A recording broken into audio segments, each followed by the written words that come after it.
সবাই নির্বাচন করে নির্বাচন দিয়ে নতুন করে কি করতে পারবে? পৃথিবী জুড়ে যে যুদ্ধের দামামা চলতে আছে, তৈয়ারি চলতে আছে, আমাদের নেতাবর্গরা কি সেই বিষয়ে খেয়াল রাখেন? সেই বিষয়ে জ্ঞান আছে? আজকে দেখেন রাশিয়া যুদ্ধের পাশাপাশি ক্যান্সারের মতো দুরারোগ্যের ভ্যাকসিন তৈরি করে ফেলেছে। অথচ আমরা দেশের নেতারা রাজনীতির পাশাপাশি আর কিছুই পারে না, শুধু শুধু শুধু শুধু চুরি করতে পারে, অর্থ পাচার করতে পারে বিদেশে। এরা রাজনীতি করে শুধু নিজের জন্য, নিজের পরিবারের জন্য।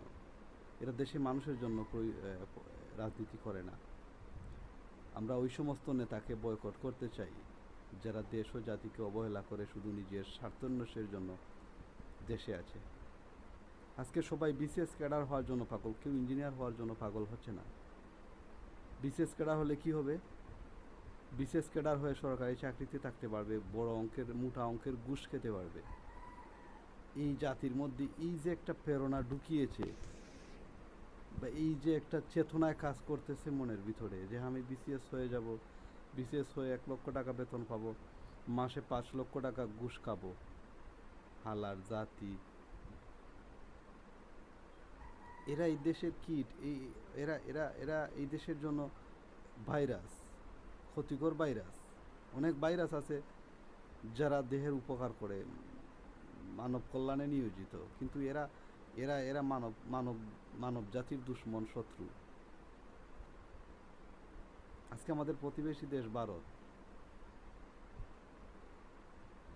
তারা চাইলেই আমাদের ক্ষতি করতে পারবে, ক্ষতি করে যাচ্ছে। শুধু আমরা মুসলমান হিসেবে তারা আমাদেরকে অ্যাকসেপ্ট করতে পারতেছে না, তো এতদিনে দখল করে নিয়ে যেত।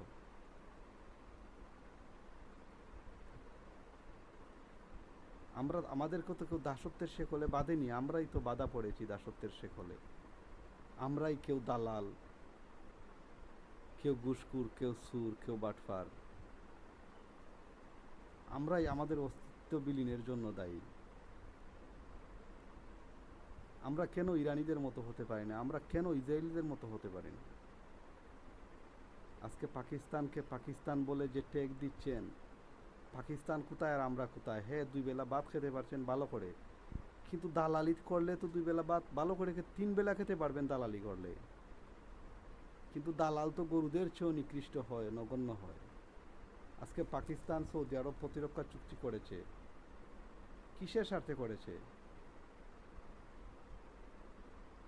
এই জাতি কবে যে মানুষ হবে আল্লাহই ভালো জানেন।